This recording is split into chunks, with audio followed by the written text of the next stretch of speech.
Salut à tous, on se retrouve pour une vidéo débrief concernant la victoire de la Belgique sous score de 2 buts à 0 face à la Roumanie. Et donc les Diables Rouges lancent enfin leur tournoi avec une victoire qui donne beaucoup d'air. On va commencer dès maintenant avec les premiers choix très forts de Tedesco, notamment au niveau de la compo. On a vu qu'à chaque ligne, il y a eu un changement notable, avec notamment Vertonghen en défense, Tielemans au milieu de terrain et Luke Bacchio en attaque.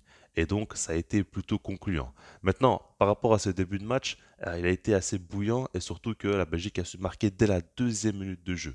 Mais pour moi, ce qui est intéressant, c'est l'action. Quand on regarde Tielemans marque, mais Tielemans est surtout le joueur qui va initier l'action parce que c'est lui qui va récupérer un ballon très haut en étant agressif et en ayant une bonne anticipation pour le coup. À ce moment-là, on voit que Doku arrive à avoir le ballon, il avance, il peut faire un décalage côté gauche pour Kevin De Bruyne, mais non, lui il a beaucoup plus d'audace, il va fixer deux joueurs, rentrer dans la surface, donner un excellent ballon pour Lukaku qui est dos au jeu, dos au but et à ce moment-là, il va pas essayer de se retourner parce qu'il sait qu'il y a beaucoup de défenseurs, il y a beaucoup de monde, c'est assez compliqué. Il va donner un ballon en retrait pour Tielemans qui va frapper directement aux abords de la surface alors qu'il a un déséquilibre. On sent vraiment cette niaque, cette détermination dans cette action qui est vraiment intéressante je trouve avec beaucoup de personnalité chez les joueurs et j'ai beaucoup apprécié ça. Maintenant, ce qu'il faut bien se dire c'est que à ce moment-là, tu marques, tu te libères, ok, mais quand on regarde par exemple Tedesco, la première réaction qu'il a, c'est de continuer à motiver les joueurs, de demander à ce qu'ils fassent plus, qu'ils continuent à mettre une grosse pression et de marquer le plus rapidement possible.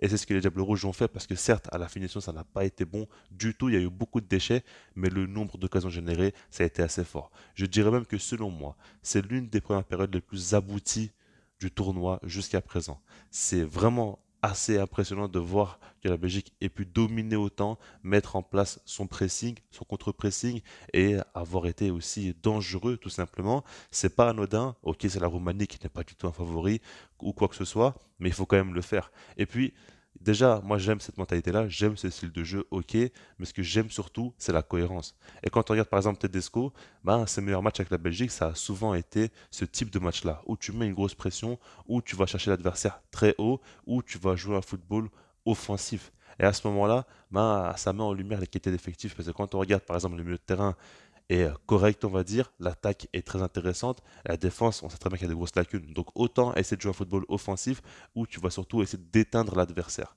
Et si la Roumanie a été inexistante, pour moi, c'est en grande partie grâce à cette idéologie de jeu-là qui a très bien fonctionné et ça a été incarné par Amadou Onana. Il faut en parler parce que son match est extrêmement important.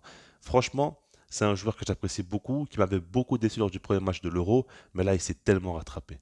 Son nombre de récupérations de balles, ça a été assez fou. Son agressivité dans les duels, j'ai toujours dit, hein, pour moi, c'est un joueur vraiment qui dégage beaucoup d'assurance, qui a une grosse personnalité et vraiment, quand il est comme ça, il fait du bien à toute l'équipe et c'est contagieux.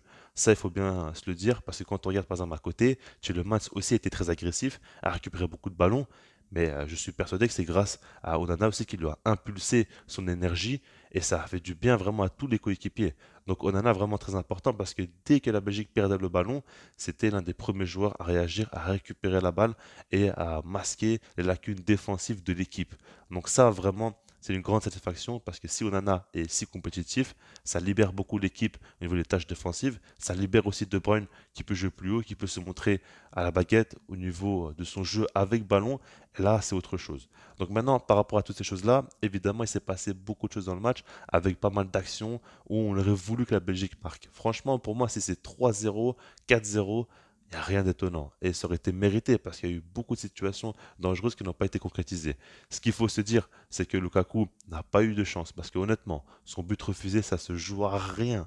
C'est vraiment une question de centimètres. Et c'est dérangeant, honnêtement, parce qu'il mérite de marquer. Ça fait 3 fois dans cette compétition déjà qu'il marque et que son but se voit refusé. Quand on regarde sur l'action, c'est magnifique parce que De Bruyne a une vista dingue. La passe qu'il te fait, vraiment, c'est de la folie. L'action est très belle. Son face-à-face à Lukaku, il le gagne très tranquillement.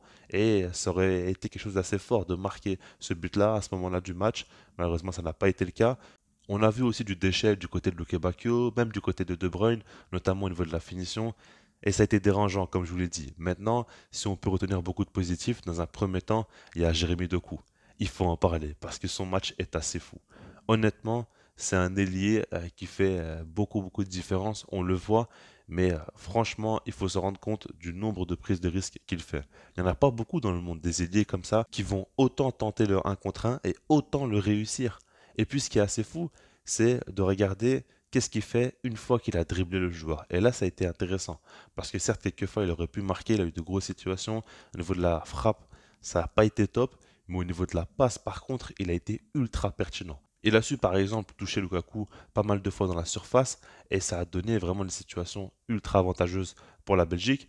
Et ça, ce n'est pas anodin. Franchement, ça a été intéressant parce que souvent, quand on regarde les actions de Doku, il est un peu esselé côté gauche. Il n'y a pas beaucoup de mouvement. Et même des fois, le jeu il est à l'arrêt, carrément.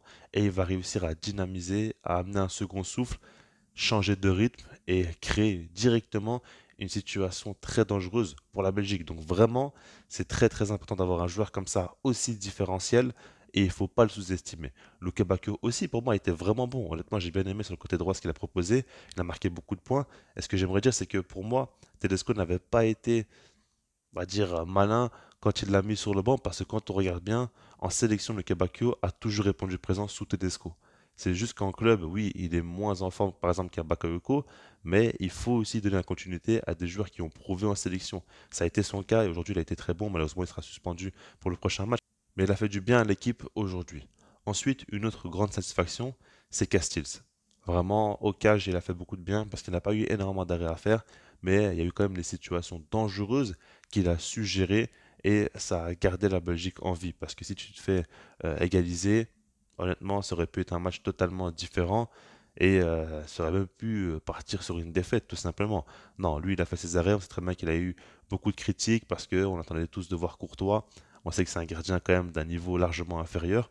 Mais là, il a répondu présent. Pour sa confiance, c'est quand même une très bonne chose. Donc ça, c'est quand même positif. Donc voilà, maintenant, globalement, par rapport à ce match-là, pour moi, c'est quand même beaucoup de positif. Parce que là, on retrouve tout ce que Tedesco a mis en place avant l'Euro. C'est ça vraiment le plus important pour moi. C'est parce que quand on regarde le premier match de l'Euro de la Belgique, on voyait vraiment une équipe qui était coupée en deux, une équipe qui ne ressemblait pas à tout ce qui avait été mis en place, des choix aussi où tu mets Carrasco latéral gauche, où tu mets pas le Kabak au titulaire, où tu fais vraiment des choses qui n'ont pas vraiment de sens. Là, tu retrouves vraiment tout ce qui avait fonctionné, tu retrouves beaucoup de sens dans cette équipe-là, et tu retrouves une grosse compétitivité. Alors l'adversité n'était pas non plus top, mais au moins tu te rassures. Et si tu gagnes le match face à l'Ukraine, tu reviens dans la compétition, après on verra pour la suite, mais c'est quand même mieux que ce qu'on a vu lors du premier match. Là, on est sûr et certain. Je veux ça dessus, sinon moi je vous dis peace.